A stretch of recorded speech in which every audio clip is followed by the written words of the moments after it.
নমস্কার, পাঞ্চেস আর ওর টাইপসের উপরে আয়োজিত এই সেশনে সকলকে স্বাগত। এখন তাহলে এই সেশনটা শুরু করা যাক। আসুন এই অধিবেশনের উদ্দেশ্যটি দেখি। এই অধিবেশনের শেষে আপনি সক্ষম হবেন পাঞ্চেসের প্রয়োগ বর্ণনা করা, পাঞ্চেসের বিভিন্ন প্রকার আইডেন্টিফাই করা, সঠিকভাবে কিভাবে একটি পাঞ্চ ব্যবহার করতে হয়, পাঞ্চেসের শার্পেনিং এবং মেইনটেনিং। পাঞ্চেস হল হার্ডেন্ড মেটাল দিয়ে তৈরি হ্যান্ড টুলস, যার এক প্রান্তে পয়েন্টি টিপ এবং অন্য প্রান্তে একটি ডাল্ড এন্ড রয়েছে, যা প্রায়শই হ্যামারের মতো অন্যান্য টুলসের সাথে একত্রে ব্যবহৃত হয়।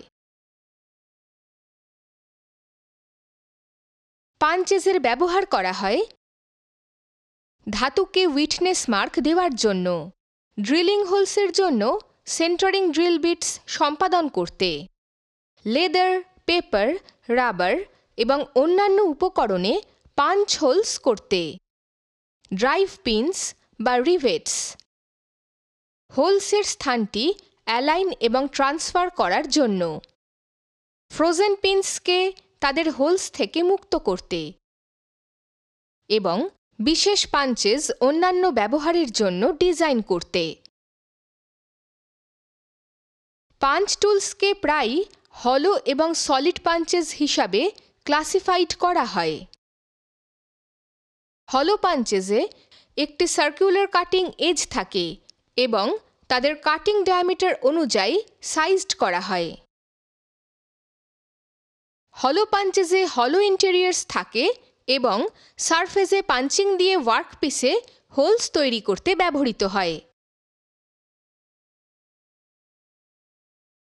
হলো পাঞ্চেস টুল কার্বন স্টিল দিয়ে তৈরি, হার্ডেনিংয়ের জন্য হার্ডেনিং করা হয়। হলো পাঞ্চেস গ্যাসকেটস এবং লেদার, ক্যানভাস, পেপার এবং মেটালে হোলস করতে তৈরি করা হয়।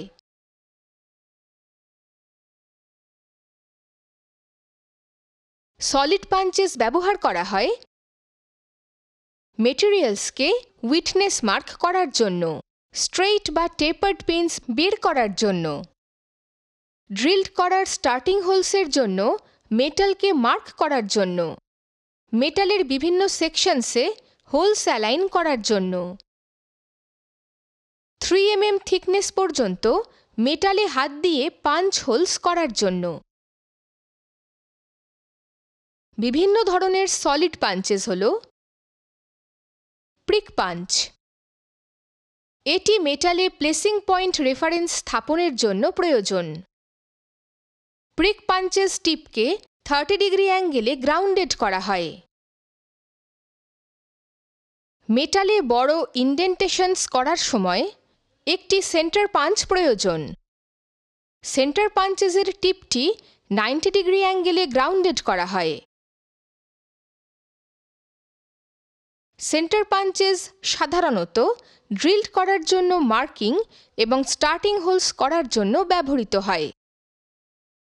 একটি ডট পাঞ্চ হল সেন্টার পাঞ্চ একটি লাইটার এবং থিনার সংস্করণ এবং এটি বেসিক্যালি একই জবের জন্য ব্যবহৃত হয়। যাই হোক, উৎপাদিত ডট ছোট হওয়ায় এটি আরও অ্যাকিউরেট হয়, যদিও তাদের 60 ডিগ্রি পর্যন্ত গ্রাউন্ডেড একটি শার্পার পয়েন্ট আছে। Drive punch. ড্রাইভ পাঞ্চ হল এক ধরনের পাঞ্চ টুল যার কোনো পয়েন্টি এজেস নেই। পরিবর্তে এটির একটি ফ্ল্যাট ফেস রয়েছে যা ক্ষতিগ্রস্ত রিভেটস, বোল্টস এবং পিনস বের করার জন্য আদর্শ। ড্রাইভ পাঞ্চের আকার তার ফেস উইথ দ্বারা সংজ্ঞায়িত করা হয়, যেমন 1/8 অফ ইঞ্চ বা 1/4 অফ ইঞ্চ। একটি স্ট্রেট শ্যাঙ্ক সহ ড্রাইভ পাঞ্চকে পিন বা ড্রিফট পাঞ্চ বলা হয়। ড্রিফট পাঞ্চেসকে ড্রিফট পিনস হিসাবেও উল্লেখ করা হয় এবং বেশিরভাগই মেটাল পার্টসকে বোল্টিং বা রিভেটিং করার আগে অ্যালাইন হোলস করতে ব্যবহৃত হয়, যাতে ফ্যাজেনার্সকে সঠিকভাবে ইনসার্টেড করা যায়। ট্রান্সফার পাঞ্চ একটি টেমপ্লেট থেকে একটি ওয়ার্কপিসে হোলসের লোকেশন ট্রান্সফার করতে ব্যবহৃত হয়। Ejector pin punch ejector punches হল সেই মেকানিক্যাল ডিভাইসেস যা মেটেরিয়ালকে বাইরে ছিটকে দেওয়ার জন্য বা প্রেসিং বা স্ট্যাম্পিং অপারেশনের পরে পার্টসকে বের করার জন্য ডিজাইন করা হয়েছে। মার্কিং পাঞ্চ মার্কিং পাঞ্চেসকে সেই পাঞ্চেস বলে উল্লেখ করা হয় যা মেটেরিয়াল এমবস বা ওয়ার্কপিসের সারফেসের উপরে বা একটি স্পেসিফিক টেক্সচার তৈরি করতে ব্যবহৃত হয়।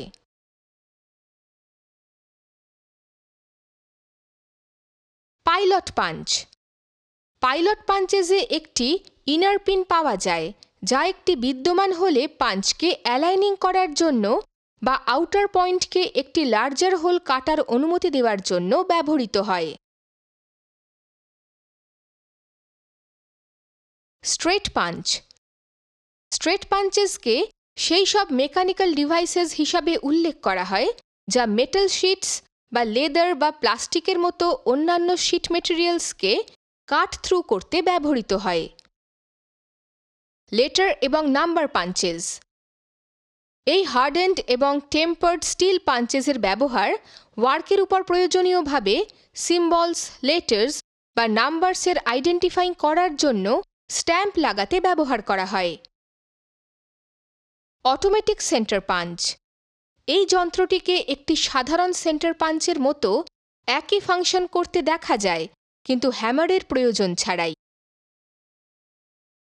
বেল পাঞ্চ একটি বেল পাঞ্চ হল একটি মেকানিক্যাল ডিভাইস যা পাঞ্চিংয়ের উদ্দেশ্যে ব্যবহৃত হয় এবং এটি একটি রাউন্ড বার মেটেরিয়ালের উপর অ্যাকিউরেট সেলফ সেন্টার থাকার জন্য পরিচিত। আসুন জেনে নিই কিভাবে সঠিকভাবে বিভিন্ন ধরনের পাঞ্চেস ব্যবহার করতে হয়। একটি পাঞ্চ শুধুমাত্র সেই উদ্দেশ্যে ব্যবহার করুন যা এটির অভিপ্রেত এবং যার জন্য এটি ডিজাইন করা হয়েছে। সাধারণত একটি সলিড ওয়ার্কপিসের উপরে হোল এবং আর্ক সেন্টার্স উইটনেস মার্কিং করার সময় সেন্টার পাঞ্চেস ব্যবহার করুন। সেন্টার পয়েন্ট সংশোধন করার জন্য যদি মার্ক তৈরি করার আপনার প্রথম প্রচেষ্টাটি ইন্টারসেকশনের সাথে ঠিক সামঞ্জস্যপূর্ণ না হয়, তাহলে সেন্টারের দিকে পাঞ্চটিকে দিয়ে একটি কোণ বানান এবং আবার স্ট্রাইক করুন। এটি পাঞ্চ মার্কটিকে এক্স্যাক্ট সেন্টারে নিয়ে যাবে।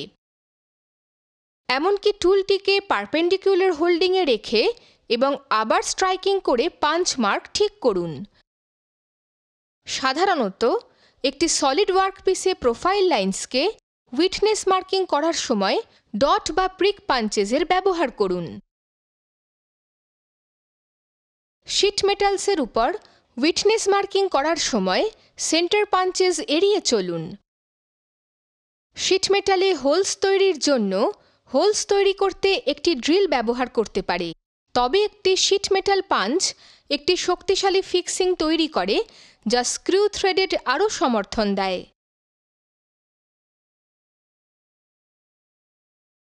পিতলের মতো সফট মেটালের মার্কিং করার জন্য সর্বদা শুধুমাত্র প্রিক পাঞ্চেরই ব্যবহার করুন। পাঞ্চিং করার সময় পাঞ্চটি অ্যাপ্রক্সিমেটলি মাঝখানে এক হাতের ফিঙ্গার্স দিয়ে হালকাভাবে হোল্ড করুন, যেখানে টিপের কাছে লিটল ফিঙ্গারের সাপোর্ট নিন। একটি অ্যাঙ্গেলে একটি পিনকে ড্রাইভ করার জন্য বা মার্কড করার জন্য বা একটি হোল কাটার জন্য চিহ্নিত করা পয়েন্টেতে পাঞ্চের এন্ড লোকেট করুন, যাতে কেউ পয়েন্টটি দেখতে পারে। চিহ্নিত করার পরে পাঞ্চকে স্ট্রেটেন করুন, যাতে এটি ওয়ার্কের সাথে পারপেন্ডিকুলার হয়।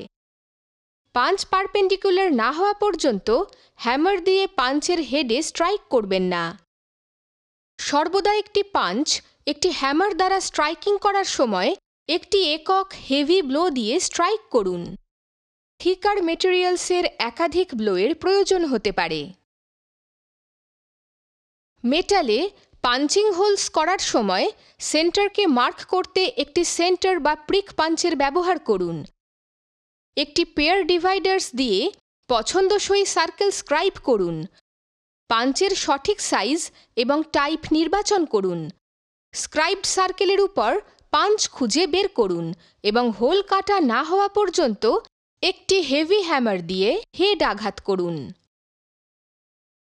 6 mm থিকনেস পর্যন্ত মেটালে হোলস করার জন্য একটি পাঞ্চিং মেশিনে একটি সলিড পাঞ্চ এবং ডাই ব্যবহার করুন।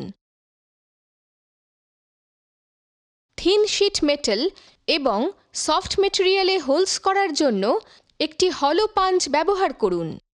একটি হলো পাঞ্চ দিয়ে হোলস কাটার আগে ওয়ার্কের নিচে একটি ব্লক অফ উড রাখুন, যাতে কাট শেষ হবার পরে পাঞ্চের এজ ক্ষতি না হয়।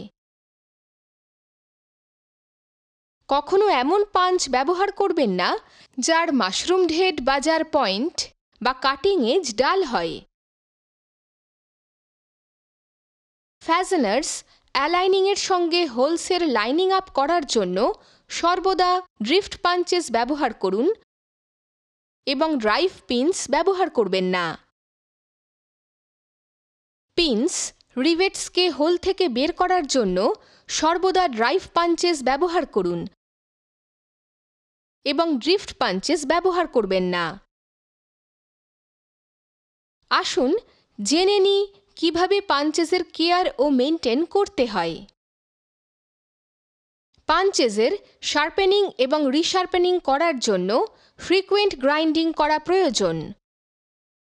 একটি পাঞ্চকে গ্রাইন্ড করুন যাতে এন্ডটি পাঞ্চের সেন্টার লাইনে একটি ডিজায়ার্ড অ্যাঙ্গেল সহ পুরোপুরি কনিক্যাল হয়।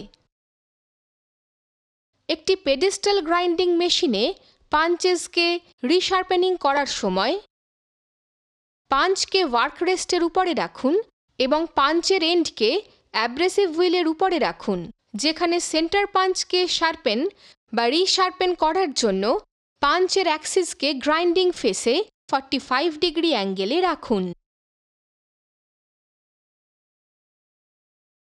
পাঞ্চকে ওয়ার্ক রেস্টের উপরে রাখুন এবং পাঞ্চের এন্ডকে অ্যাব্রেসিভ হুইলের উপরে রাখুন, যেখানে ডট পাঞ্চকে শার্পেন বা রিশার্পেন করার জন্য পাঞ্চের অ্যাক্সিসকে গ্রাইন্ডিং ফেসে 30 ডিগ্রি অ্যাঙ্গেলে রাখুন। পাঞ্চকে ওয়ার্ক রেস্টের উপরে রাখুন এবং পাঞ্চের এন্ডকে অ্যাব্রেসিভ হুইলের উপরে রাখুন, যেখানে প্রিক পাঞ্চকে শার্পেন বা রিশার্পেন করার জন্য পাঞ্চের অ্যাক্সিসকে গ্রাইন্ডিং ফেসে 15 ডিগ্রি অ্যাঙ্গেলে রাখুন। একটি পারফেক্ট কনিক্যাল সারফেস প্রাপ্ত করার জন্য গ্রাইন্ডিংয়ের সময় পাঞ্চকে রোটেট করুন। পাঞ্চকে লুব্রিক্যান্ট বা কুল্যান্টে ফ্রিকুয়েন্টলি ডুবিয়ে রাখুন। একটি ফ্ল্যাট নিক ফ্রি এন্ড প্রান্ত প্রাপ্ত করার জন্য প্রয়োজনের চেয়ে বেশি মেটাল গ্রাইন্ড করবেন না।